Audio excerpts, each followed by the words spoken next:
Well, hello guys, welcome to Tea Talk Show. Well, my name is Tushar Joshi. Welcome to today's show. And yeah, आज हमारे साथ है doctor सुविनॉय दास. तो आपको topic से पता चल गया होगा, ही इज एन एस्ट्रोफिजिस्ट. तो obvious we will talk about space. मेरा फेवरेट सब्जेक्ट है. आप में से बहुत लोगों का this was a crash course, क्योंकि सर थोड़े बिजी थे, इसलिए हमने सिर्फ शॉर्ट सा डिस्कशन लिया. 30 मिनट का या 20-25-30 मिनट का हार्ड कोर्स है. And I am sure, I told him कि आप वापस आओगे and he will be back, क्योंकि इस इंसान के अंदर बहुत सारे पॉडकास्ट हैं. He has done his graduation और education basically from University of Columbia, और फिर आगे जाके इन्होंने अलग अलग देशों में काम किया. Now he is working with our government of India as an astrophysicist. Interesting. तो अभी हम स्पेस की बात करेंगे इस पॉडकास्ट में. स्पेस क्या है, स्पेस पैदा कैसे हुआ, यूनिवर्स की बात करेंगे, यूनिवर्स कैसे पैदा हुआ, मल्टीवर्सेस की बात होगी, ब्लैक होल्स की बात होगी. फिर उसके बाद थोड़ा बहुत अलग टॉपिक्स में भी जाएंगे. बहुत टॉपिक्स को मैंने घुमा फिरा के उनके सामने प्रेजेंट किया है. या तो this was one of my most favourite podcast. ऐसा पॉडकास्ट है जो मैं एन्जॉय करता, मतलब बाकी भी करता हूँ, but this was something I was kicking, क्योंकि ये मेरा पर्सनली फेवरेट टॉपिक है. तो आई होप आपको भी मज़ा आएगा to understand this topic. This was a crash course on astrophysics. So yeah, यदि आप इंटरेस्टेड हो तो देखो, शेयर करो इस टॉपिक को ज़्यादा से ज़्यादा लोगों तक. एंड या अभी आप लोगों को ज़्यादा वेटिंग पे नहीं रखता. तो लेट्स बिगिन.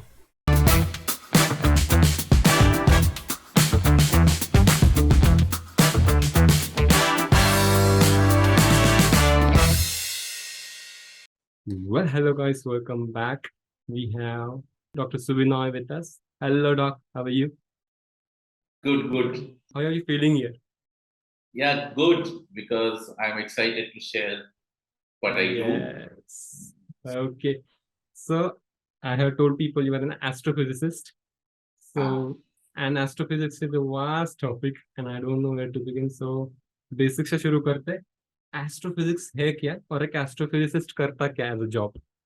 यहाँ से शुरू करते तो एस्ट्रोफिजिसिस्ट द साइंटिस्ट जो क्या हमारा जो महाकाश है, आकाश बोलते हैं ना, तो महाकाश बोलता है कि आकाश बहुत बड़ा है, अनंत है.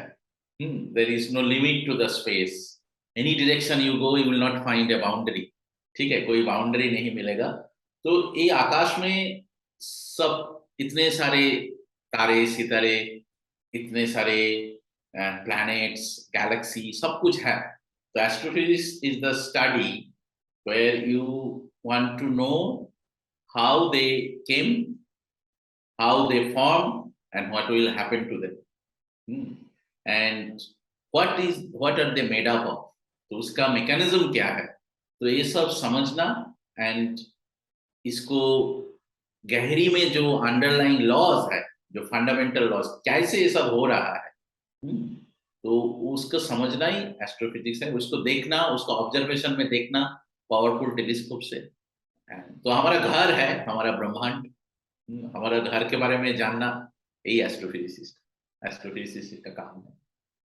मतलब आप डे टू डे लाइफ में टेलीस्कोप के सामने बैठते हो? आपका डे टू डे कभी लाइफ कभी क्या मैं होता है? जाता हूँ, कभी कभी मैं जाता हूँ, बट नाउ इट इज सब कुछ तो कंप्यूटराइज्ड हो गया. तो टेलीस्कोप का डेटा आ जाता है, देन इट इज पब्लिक. तो वर्ल्ड का बड़ा बड़ा टेलीस्कोप जो है उसका भी डेटा हम यूज कर सकते हैं. तो वी डोंट हैव, हमको उधर जाने में बैठने का नहीं है, बट हमारा जो बड़ा बड़ा टेलीस्कोप है इंडिया में, मैं जाता हूँ. सो इधर अभी आपने बोला कि ब्रह्मांड हमारा घर है. यस. सो इसकी स्टोरी बताइए, पैदा कैसे हुआ, और ये खत्म होगा क्या, तो होगा तो कभी होगा बेसिकली? साइंस क्या कहता है इसके बारे में? हाँ, तो देखिए, जो शुरू पैदा हुआ है और नहीं हुआ है, ये थोड़ा सा डिफिकल्ट क्वेश्चन है, क्योंकि पैदा हुआ है बोलने में you will ask me then पैदा होने का पहले क्या था. हाँ, तो इसमें कंट्रोवर्सी है. तो कुछ लोग मानते हैं कि यूनिवर्स अनंत तक है, It is there forever. And our universe is one universe in the multiverse. Means there are अनंत कोटि ब्रह्मांड भी है. So we live in one. तो वो जो पूरा इतने सारा ब्रह्मांडों को आप देखेंगे तो अब लगेगा कि एक ओशियन जैसे है, इसमें एक एक यूनिवर्स, एक एक वेव्स है. एक एक वेव उठता है, पड़ता भी है, बट ओशियन का कुछ नहीं होता है. तो आप मल्टीवर्स को सोच लीजिए कि ओशियन जिसका ना हुआ जन्म, ना कभी होने वाले खत्म, पर एक एक वेव्स उठता है, उसका जन्म भी होता है, उसका अंत भी होता है. तो हमारा यूनिवर्स का ऐसे जन्म हुआ 14 बिलियन ईयर्स पहले. बिलियन, बिलियंस को आपको तो पता है, 14,000 करोड़ ईयर्स बैक. तो इसका जन्म जो हुआ है उस टाइम में, उसको जो रेडिएशन था, बेबी यूनिवर्स बोलता है, वो भी हम देख लिया टेलीस्कोप से. सो ऐसा नहीं है कि सिर्फ स्टोरी है. इतने हजार करोड़ पहले जो हुआ है, उससे भी जो तरंग आ रहा है उसको हम देख सकता है. वो सब देख के हमको कॉन्फर्मेशन हुआ कि हमारा जो यूनिवर्स है उसका जन्म हुआ 14,000 crore years back, 14 billion years back. तो इस इज अमेजिंग. बट उसके बाद में क्या होगा अभी तो पता नहीं, हुआ नहीं.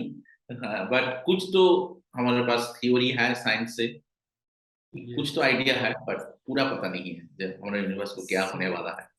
सर एक पॉइंट मैंने, मतलब एक चीज मैंने बहुत देखी कि ये कहते हैं कि यूनिवर्स एक्सपांड हो रहा है, फैल रहा है.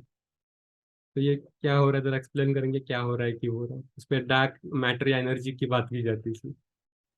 तो देखिए, ये जो एक्सपेंशन है ये थोड़ा सा नॉर्मल जो एक्सपेंशन हो इससे थोड़ा सा डिफरेंट है. इधर क्या होता है कि देखिए, मान लीजिए हमारा universe is like a balloon. एक बेलून है, तो बेलून को आप एक्सपेंड कर सकते हो. तो बेलून के ऊपर मान लीजिए कि दो सब मैं हूं, आप भी हो बेलून के ऊपर. तो बेलून को एक्सपेंड होता है, तो आप और मेरा बीच में जो डिस्टेंस है वो बढ़ते जाएगा और कमते जाएगा. इट विल इंक्रीज और decrease. Increase. Increase. But balloon को आप देख सकता है, बट हमारा जो स्पेस है, स्पेस को तो कभी कोई देख नहीं पाया. लेकिन हम क्या किया हमारा साइंटिस्ट ने कि we see that every stars, every galaxy, they are going away from each other. That means जो स्पेस है वो बेलून जैसे एक्सपेंड कर रहा है.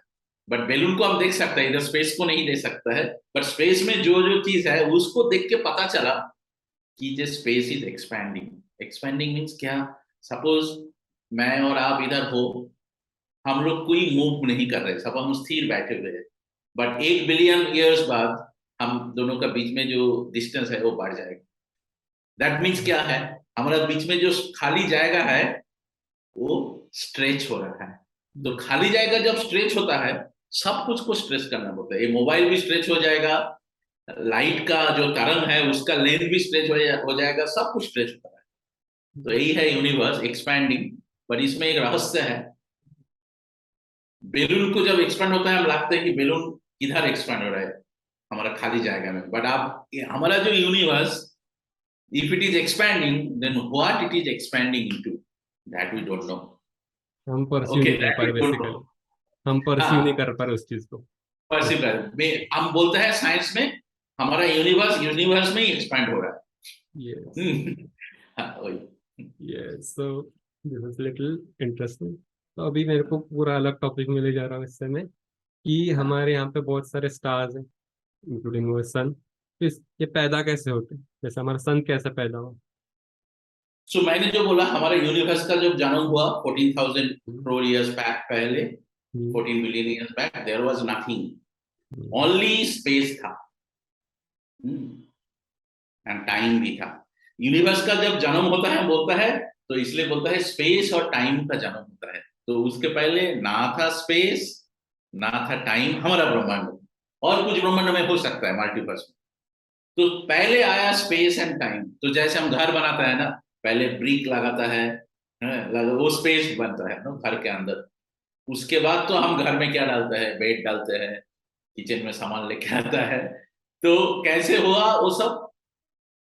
तो यूनिवर्स का जन्म होने के बाद भी फ्रैक्शन ऑफ ए सेकेंड के बाद एक अननोन एनर्जी जिसमें यूनिवर्स को जन्म हुआ है, वो अननोन एनर्जी में सब पार्टिकल को क्रिएट किया है। इसको बोलता है hitting of the universe, big bang, hot hot plasma, सब कुछ बहुत हाई टेम्परेचर में था, पूरा हीट हुआ, इसीलिए बोलता है hot big bang cosmology. Then उसमें उसमें से आया फर्स्ट एटम्स, जैसे हम जानते हो ना, अणु परमाणु, तो वो फर्स्ट तैयार हुआ। देन अणु परमाणु से गैस बने, देन गैस बने, देन क्या हुआ, हॉट गैस। कभी कभी बिकॉज ऑफ ग्रेविटी, जो आकर्षण है, ग्रेविटी, ग्रेविटेशनल फोर्स, उस शक्ति से कोलैप्स होता है, ग्रेविटी उसको खींच लेता है। देन वो पूरा कोलैप्स होके इतना डेंस हो जाता है, देन स्टार बन जाता है। तो फर्स्ट स्टार बनने के लिए भी यूनिवर्स को बहुत वेट करना पड़ता है। ऐसा नहीं कि यूनिवर्स का जन्म होने के बाद भी फर्स्ट स्टार बन गया, बहुत हजारों साल के बाद और इवन करोड़ इयर्स के बाद फर्स्ट स्टार का जन्म हुआ। तो इट इज बोलता है the epoch of first star time. हमारा अभी कुछ दिन पहले JWST बोल के एक टेलीस्कोप, वर्ल्ड का सबसे पावरफुल टेलीस्कोप, अभी वो घूम रहा है सूरज का पास, जैसे अर्थ घूम रहा है ऐसे घूम रहा है, एक टेनिस फील्ड जैसे, बहुत बड़ा टेलीस्कोप। इधर से रोबोट जैसे उसको भेज दिया सैटेलाइट से, उधर जाके वो पूरा अपने आप इधर का कंट्रोल से वो ओपन हुआ पूरा टेलीस्कोप, उसको बोलता है जेम्स वेब स्पेस टेलीस्कोप। उससे हमको पता चल जाएगा कि प्रथम फर्स्ट स्टार कब फॉर्म हुआ। बिलियंस ऑफ इयर्स बैक, हजार करोड़ साल के पहले फर्स्ट स्टार का जब जन्म होता है, जो मैं बोल रहा था, उसको वीडियो में, उसको फोटो में दिखाई गया। सो ये बहुत ही इंटरेस्टिंग चीज है, क्योंकि इतने साल पहले हुआ, अभी क्यों दिखाई जा रहा है, बिकॉज उधर से लाइट रे आने के लिए टाइम लगता है। तो Yes. जितना दूर हम देखता है उतना पहले का चीज देखता है, तो इसलिए बोलता है the star we see now light, वो अभी का नहीं है। सो वो हजारों साल पुराना लाइट हम देख रहे हैं, बिकॉज अभी वो लाइट हमारे पास आ रहे हैं। जैसे सूरज से लाइट आने लिए 8 मिनट लगता है, यूनिवर्स इतना बड़ा है कि उधर से लाइट आने के लिए करोड़ साल भी लग सकता है। तो आप वो लाइट जब आ जाएगा आपके पास, that means you are seeing it from crores of years back, पहले किया था। तो जितना पहले जाएंगे उतना दूर है, एंड जितना दूर है उतना पहले है। जब जितना दूर का आप चीज देख सकता है इतना पहले का, तो जेम्स वेब टेलीस्कोप इतना दूर का चीज देख सकता है, तो इसलिए यूनिवर्स का शुरू का टाइम में का सब जो हुआ था पता चल जाता है। तो सर अभी और एक क्वेश्चन मेरे पूछना चाहता हूँ मैं। मतलब मैंने बहुत साइंटिस्ट के बारे में, मतलब उनका डॉक्यूमेंट्रीज देखी है, बहुत उनका आर्टिकल्स पढ़े उधर। कुछ साइंटिस्ट कैसे सुना है, कहते हैं कि सबसे पहले इस क्वेश्चन को मैं शुरू ऐसे करूंगा कि स्ट्रिंग थ्योरी जो है वो क्या है, और बहुत साइंटिस्ट को फेल थ्योरी कहते हैं। कुछ लोगों का कॉन्सेप्ट है कि ऐसा क्यों। हाँ, अभी तो आप एस्ट्रोफिजिक्स छोड़ के पार्टिकल फिजिक्स बोलता है इसको, अणु ओके। परमाणु का अंदर जा रहे हैं हम लोग। हाँ, तो क्या है, दो तरह का चीज होता है। एक है कि ब्रह्मांड इतना बड़ा है उसमें क्या है, और एक चीज का चीज होता है कि ब्रह्मांड अणु परमाणु से तैयार हुआ ना, मैंने जो बोला। तो अणु परमाणु कैसे, उसका अंदर क्या है। तो if you go inside the atoms you will find nucleus inside and outside electron घूम रहा है। जैसे सूरज के पास earth, Jupiter, all the planets moves, जैसे छोटे छोटे प्लैनेट जैसे ही है, एक एक अणु परमाणु उधर भी लगता है स्थिर, बट सब घूम रहा है। Nucleus is like sun. Nucleus में क्या है, proton and neutron, positive charge proton and electron negative charge. तो देन साइंटिस्ट आज बोला कि इसके अंदर क्या है, प्रोटॉन के अंदर। देन उसको तोड़ के देखा बहुत हाई एनर्जी में, उसके अंदर एक वो प्रोटॉन भी फंडामेंटल नहीं है, वो 3 क्वार्क में, क्वार्क बोल के एक छोटा छोटा पार्टिकल है जिसको खाली चौक में देखा नहीं जाता, उसमें बना हुआ है प्रोटॉन। तो ऐसे हमारा जो ब्रह्मांड है, जो जिसको हम देख सकता है अणु परमाणु में, ऐसे बहुत सारा फंडामेंटल पार्टिकल है। फंडामेंटल पार्टिकल मीन्स क्या, जिसको आप तोड़ नहीं सकते। तो तोड़ के जाते हैं, तो उसको आप तोड़ रहे हैं। ऐसे बहुत सारा, बहुत नहीं है, अराउंड 30 पार्टिकल्स है, उसको हम तोड़ नहीं सकते। तो यही था हमारा समझ, यही था हमारा आइडिया दैट कि ये सब अराउंड 30 पार्टिकल से पूरा ब्रह्मांड बना है। बट नाउ अभी जो मॉडर्न थ्योरी है वो बोल रहे हैं कि ये सब जो 30 पार्टिकल्स जो फंडामेंटल, ये भी सच नहीं है। ये पार्टिकल है ही नहीं, ये एक एनर्जी है। देखो, एनर्जी को हम देख नहीं सकते, एनर्जी को महसूस कर सकते हैं, है ना? हाँ, एनर्जी को हम कभी देख नहीं सकते। लाइट, सब बोलते हैं light is energy, but light को हम कभी देखा नहीं। लाइट से सब कुछ दिखाई देता है, बट लाइट को हम कभी देखा नहीं। ओके, जो रिफ्लेक्ट करता है वही दिखाई जाता है। इसलिए मून एंड सन के बीच में अंधेरा दिखता है रात को, से मून को दिखाई जाता है क्योंकि लाइट आके मून में रिफ्लेक्ट करके हमारे पास आता है। बट उसके बीच में जो खाली जगह, उसमें लाइट जा रहा है, बट वो अंधेरा ही है। So light is very interesting. So ऐसे ही एनर्जी को दिखाई नहीं जाता। तो उस एनर्जी जो अभी जो मॉडर्न स्ट्रिंग थ्योरी है वो बोल रहे हैं there is only one fundamental energy, and वो एक शब्द शक्ति जैसे है, जैसे तरंग है ना, शब्द भी एक तरंग है, साउंड। देखो एक गिटार है, मेरे पास एक गिटार है, तो एक गिटार में डिफरेंट प्लग में आप डिफरेंट पिक करेंगे ना, डिफरेंट साउंड आएगा। लेकिन गिटार तो एक ही है, डिफरेंट जाएगा में आप आपको फिंगर डाल के क्लिक करेंगे तो ऐसे करेंगे तो डिफरेंट साउंड आएगा, इसलिए सारे गमा पाधा निशा होता है। तो हमारे यूनिवर्स, स्ट्रिंग थ्योरी बोल रहे हैं हमारे यूनिवर्स भी एक सारेगामा पाधा निशा है। कोई एक अननोन एनर्जी जो ही द अल्टीमेट है, that is the only truth, वो डिफरेंट ट्यून से वाइब्रेट करता है। तो एंड वो डिफरेंट, जैसे सारेगामा पाधा निशा डिफरेंट स्वर निकलता है, इधर डिफरेंट पार्टिकल निकलता है, बट है एक ही चीज। तो उसको हम बोलते हैं स्ट्रिंग। बट स्ट्रिंग बोलने में एक्चुअल कुछ स्ट्रिंग नहीं है, वो हम नहीं जानते हैं, उसको बोला स्ट्रिंग। ओके, इसलिए इसको बोलते हैं स्ट्रिंग थ्योरी। बट स्ट्रिंग ऐसा नहीं है कि एक स्ट्रिंग घूम रहा है उसमें यूनिवर्स का, ऐसे नहीं, उसको हम नाम दिया है स्ट्रिंग, बट एक्चुअली अननोन है। तो ये और एक क्वेश्चन पूछना चाहता हूँ जो सबको बेसिकली, आपको भी होता है कि हमारे प्लेनेट के बाहर लाइफ है क्या? अभी तक साइंस ने कुछ ढूंढा है क्या?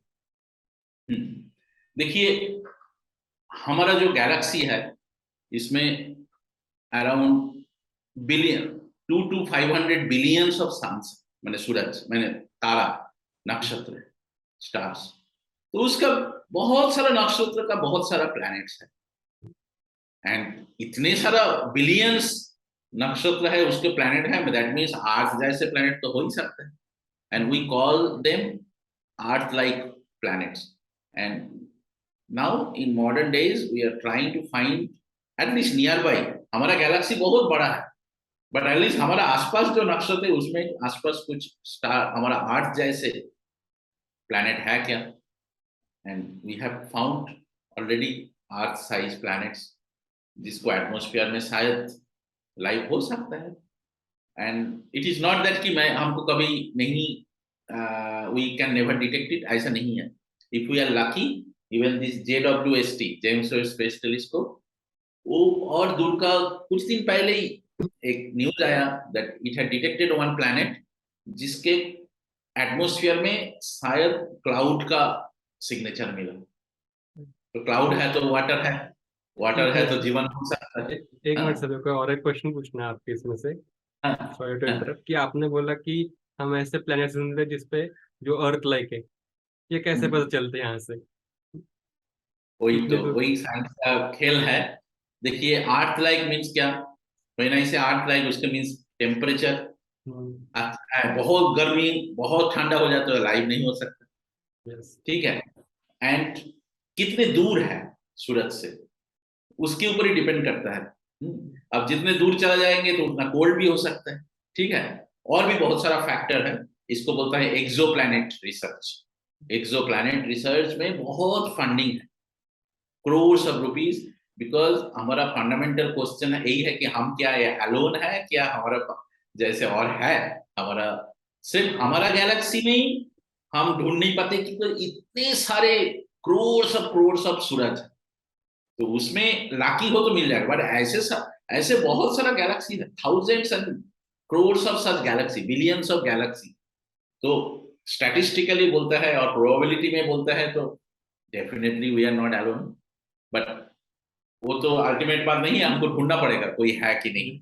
तो इसीलिए लाख भी होना चाहिए, इसमें लाख भी होना चाहिए। सॉलिड हाँ, सॉलिड कुछ यस। मिला नहीं अभी तक, कोई नहीं।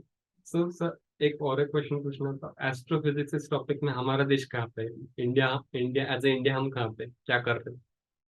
So now India has really coming. India has been coming up in the world standard. So देखो हमारा वर्ल्ड का सबसे बड़ा टेलीस्कोप जो बन रहा है, इसको बोलता है one of the biggest telescope, 30 metre telescope, जो हवाई में बनेगा। उसका मेजर पार्ट इंडिया से ही बन रहा है। इनफैक्ट हमारा जो इंस्टीट्यूट है इधर बैंगलोर में, उधर ही बन रहा है। एंड इंडिया का ISRO is looking for the launch of many near future astrophysics satellite जो डेटा लेंगे। तो सोलर सोलर का डेटा हो आएगा, हमारा आसपास का गैलेक्सी का डेटा आएगा, ऐसे प्लान हो रहा है। And also from theoretical side, the Indian scientist are doing really good, बहुत अच्छा ही काम कर रहे हैं। बिकॉज साइंस का दो तरह होता है, एक है कंप्यूटेशन थ्योरी और एक ऑब्जर्वेशन। तो technology as well as mathematics, दोनों ही चल रहा है। एंड बहुत सारा, one of the major funding हमारा इंडिया गवर्नमेंट ने दिया है, इसको बोलता है ग्रेविटेशनल वेव डिटेक्शन, जिसमें नोबेल प्राइज मिला है कुछ साल पहले, फ्यू इयर्स बैक। आइंस्टाइन इसको बोल के गया थे, there will be waves of nothing, space का जिसको जैसे इलेक्ट्रोमैग्नेटिक वेव है उसको एनर्जी, बट नथिंग का जैसे वेव, खाली जगह का वेव्स होता है, उसको ग्रेविटी वेव बोलता है। उसको इंडिया गवर्नमेंट ने बहुत फंडिंग किया है, that experiment is being built. So we will detect black holes through that experiment. तो ब्लैक होल्स को अभी आपने ब्लैक होल्स निकाला, तो एक्सप्लेन कर दो ब्लैक होल्स क्या है। Okay, the black holes are related to stars. Stars क्या है, जैसे स्टार्स का तो जन्म हुआ बोला, तो यूनिवर्स में एक चीज पक्का है, जिसका जन्म होता है उसका मृत्यु भी होता है, ठीक है। जिसका जन्म नहीं हुआ उसको मृत्यु भी नहीं हुआ। तो स्टार्स का जन्म हुआ तो स्टार्स का मृत्यु भी होता है। मृत्यु कैसे होता है न, उसका जो फ्यूएल है, जैसे हाइड्रोजन बॉम्बिंग उसमें अंदर चल रहा है, हाइड्रोजन बम का इतना पावर है न, तो stars glow because of the hydrogen fuel. It's like nuclear fusion होता है, न्यूक्लियर एनर्जी में ग्रो करते, इसलिए इतना दिन तक चल सकता है, इतना पावर भी है। तो वो भी खत्म हो जाता है। जब फ्यूल खत्म हो जाता है, देन दो चीज हो सकता है। वो हमारा एक इंडियन साइंटिस्ट चंद्रशेखर डिस्कवरी किया था, जब उन्होंने पीएचडी के लिए यूएस जा रहे थे, उस टाइम ही शायद उन्होंने मैथमेटिक्स किया है। उसमें वो प्रिडिक्ट किया कि जब एक स्टार का मृत्यु होता है, उसका मास, उसका भर मास 1.4 टाइम्स सोलर सूरज का मास जो उससे ज्यादा होता है, तो उसका मृत्यु के बाद वो ब्लैक होल बन जाता है। और उसका कम होता है तो एक व्हाइट डवार्फ बोल के पूरा कॉम्पैक्ट ऑब्जेक्ट बोल के स्पेस में रह जाता है। तो ब्लैक होल बन जाता है मीन्स स्टार मृत्यु होता है, देन इतना उनका इतना एटम्स मॉलिक्यूल्स है सब कोलैप्स हो जाता है, इतना पावर है ग्रेविटी से, एंड कोई शक्ति उसको रुक नहीं सकता है। तो कोलैप्स होके बहुत छोटा एक वेरी डेंस ऑब्जेक्ट जैसे रह जाता है। फॉर एग्जाम्पल, आप पूरा अर्थ को स्क्वीज कर देंगे ना, जैसे लेमन जूस निकलता है, पूरा स्क्वीज मीन्स एटॉमिक, उसका जो पूरा एटॉम मॉलिक्यूल को सब एक साथ स्क्वीज कर देता है ग्रेविटी से, माध्याकर्षण शक्ति से। देन वो ओनली एक छोटी सी ग्रेन जैसे होता है, ग्रेन से थोड़ा सा ज्यादा, एक एक मैच बॉक्स होता है। तो कैन यू इमेजिन पूरा अर्थ, इतने सारे ओशियन, माउंटेन, एवरेस्ट, सब कुछ एक मैच बॉक्स में आ जाएगा, उसको ब्लैक होल बोलता है। सब को एक जगह में देन उसका ग्रेविटी इतना पावरफुल होता है तो उससे लाइट भी नहीं निकल सकता है, लाइट को भी घुमाता है, कुछ भी उससे निकल नहीं सकते। तो ऐसे सूरज को आप ब्लैक होल बनाएंगे तो फ्यू किलोमीटर्स होगा, अर्थ को ब्लैक होल बनाएंगे तो एक मैच बॉक्स होगा। बट अर्थ को हम स्क्वीज नहीं कर सकते, बट सूरज से 1.4 टाइम्स सूरज के ज्यादा मास होता है, तो अपने आप ही स्क्वीज होके ब्लैक होल बन जाता है। तो ऐसे ब्लैक होल बहुत है, हमारा गैलेक्सी में ही है, घूम रहा है, बट उसको देख नहीं सकते बिकॉज उससे तो लाइट नहीं आता है। तो वो थोड़ा सा डेंजरस भी है। डेंजरस में क्या है कि वो किसी नक्षत्र के पास, स्टार्स के पास आ जाता है तो उसको खा लेता है, तो इधर और एक पूरा क्वेश्चन। स्टार्स उसका अंदर चला जाएगा। यस, तो अभी आपने कहा कि हम उसे देख नहीं सकते, राइट? तो हमें पता हाँ, कैसे कि एक्स पॉइंट पे कोई ब्लैक होल है? वही तो, उसको देख नहीं सकते हैं, बट उसको आसपास जो चीज होता है, हाँ, उसको देख सकता है। ब्लैक होल के पास अब कोई सूरज आ जाता है तो ब्लैक होल उसको सक कर लेता है, उसका सब एटम्स मॉलिक्यूल्स को जेट जैसे साफ कर लेता है। वो जेट को हम दिखाई जाता है कि ब्लैक होल किसी को खा रहा है, कोई स्टार्स को। तो हम यदि कोई मंथ पहले, 3-4 महीने पहले ही एक न्यूज आया, कोई एस्ट्रोनॉमर्स देख रहे थे, उधर कोई हमारा ही जैसे सूरज जैसे कोई नक्षत्र जा रहे थे उनका प्लेनेट लेके, बट उनको तो पता नहीं था आसपास कोई ब्लैक होल था। तो जो सूरज का जिंदगी का स्पैन होता है बिलियंस ऑफ ईयर्स, हमारा सूरज का तो few billions years, 4-5 billion years हो गया, और भी फ्यू बिलियन ईयर्स चलेगा। ऐसा ही एक नक्षत्र को, स्टार्स को वो एक वीक में खा लिया, पूरा ब्लैक होल। एक डेटा में आया, वी सी दैट कि वो पूरा जेट से आ रहा है, फिनिश्ड। खा के किधर गया वो पता नहीं चलेगा, बिकॉज जो अंदर जाता है उसको, जो वो देख के आपको पता चला कि उधर ब्लैक होल है। पर रिसेंटली एक टेलीस्कोप से, इवेंट हॉराइजन टेलीस्कोप होता है, उसमें क्या होता है, मैंने बोला ना ब्लैक होल का इतना पावर है कि उसके पास लाइट भी घूमता है। जैसे सूरज के पास प्लेनेट घूमता है, कोई आलोक तरंग जाता है तो वो भी घूमने लगता है। तो घूमने का पहले उधर, खत्म होने का पहले उधर अंदर चला जाता है तो लाइट को भी नहीं दे, तो इसे रिंग हो जाता है। तो घूमते घूमते घूमते घूमते घूमते लाइट भी अंदर चला जाता है, बाकी सब तो जाता ही है। देखो लाइट मीन्स क्या, उस प्योर एनर्जी है। लाइट को रुकना इतना इजी नहीं, रुकना तो नहीं, लाइट को बेंड करना इतना इजी नहीं है। लाइट हम तो जानते हैं ना, पूरा स्ट्रेट लाइन में जाता है पूरा, उसको भी पकड़ के खींच लेता है। तो कोई एटम्स को तो खींचेगा ही, तो खींच के वो घूमते घूमते उसके गिरने के पहले जो रिंग आया, उस रिंग को हम देखते हैं, लाइट रिंग। तो इसका मतलब है कि अंदर पूरा ब्लैक होल है, just last good bye before it get sucked into the dark unknown region of space. Okay, Hmm. तो अभी एक फाइनल क्वेश्चन पूछना जो मेरे दिमाग में बहुत है। आपका टाइम का लिमिट टाइम हमारे पास भी लिमिट है। 1969 में हमने अपोलो 11 किया, मून पे लैंडिंग हुई, नील आर्मस्ट्रांग बॉज ऑल्टर में। उसके बाद हम वापस मून पे क्यों नहीं गए? वापस हमने उधर कुछ भेजा क्यों? कितने टाइम और अभी मार्स मार्स की तरफ क्यों देख I don't know because उधर it was like an adventure कि हम जा सकते हैं। रहे? यस। बट उसमें क्यूरियोसिटी तो है उनके अंदर, वो तो हम जाने की जरूरत नहीं है, उधर जाके हमको उधर का सैंपल आ जाता है हमारे पास। It was like an adventure. तो adventure, but main is the curiosity that there is so many unknown, इतने सारा अननोन है। तो उनके से उनका जो अननोन है वो तो हम उधर से डेटा आ जाएगा। बट हमारा अटेंशन, मून तो हमारा आसपास है, बट हमारा कितना दूर हम गए हैं, जो ब्रह्मांड इतना विशाल है, उसमें उसमें भी हम ढूंढने लगे ना हमारा पर्पस, हमारा सृष्टि।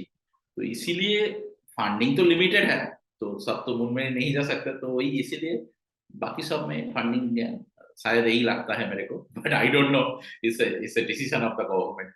यस, बट बहुत कुछ जानने का बाकी है। हम इतने कुछ जानने के बाद अभी पता चला कि जो ब्रह्मांड है उसमें 4% इज विजिबल, बाकी 96% made up of dark matter and dark energy, जिसको हम कुछ क्लू ही नहीं है वो क्या है। सो हम जिस ब्रह्मांड में रहे हैं उधर 96% इज अननोन। तो मैं उसमें काम करता हूँ, डार्क एनर्जी डार्क मैटर में, उसमें डिटेक्ट करने का कोशिश कर रहा हूँ। But you have to be lucky, because आपको पता नहीं है वो क्या है। तो इसीलिए आपको गेस करना पड़ेगा। गेस करते करते लाखी हो जाता है तो मिल जाता है। Yes. तो अभी के लिए आई थिंक इस पॉडकास्ट इज इनफ, क्योंकि हम बेसिक क्रैश कोर्स कर रहे हैं एस्ट्रोनॉमी पे। हम आगे जाके यस। और वीडियोस करेंगे इसके ऊपर। So thank you for coming for today. It's great talking to you, बहुत कुछ सीखने मिला आपसे। तो whatever I share, I think it will, curiosity आपको अंदर जगाएगी। जो लोग ये सुनेंगे, क्यूरियोसिटी चाहिए। क्यूरियोसिटी खत्म हो जाता है तो हम आगे नहीं बढ़ सकते। बट क्यूरियोसिटी से मैच्योर होता है तो वंडर आता है। तो आप वंडर में रहे, ये ब्रह्मांड बहुत वंडरफुल है। तो वंडर में जब रहेंगे तो फुल ऑफ वंडर लगेगा, ठीक है। एंड वंडर में रहने के जिम्मेदारी आपको ही लेना पड़ेगा। सिर्फ ऊपर देखना पड़ेगा, नीच में मन अटक रहता है तो प्रॉब्लम ही दिखाई देगा। पर ऊपर की देखिए कि खुला आसमान है। एक बार नाइट में घर का छत पे जाके देखना चाहिए, हर दिन आपको पॉसिबिलिटी है, जो तो माइंड का एक्सपैंड होता है। ठीक है। Thank you so much. Thank you. Yes, I hope you enjoyed this.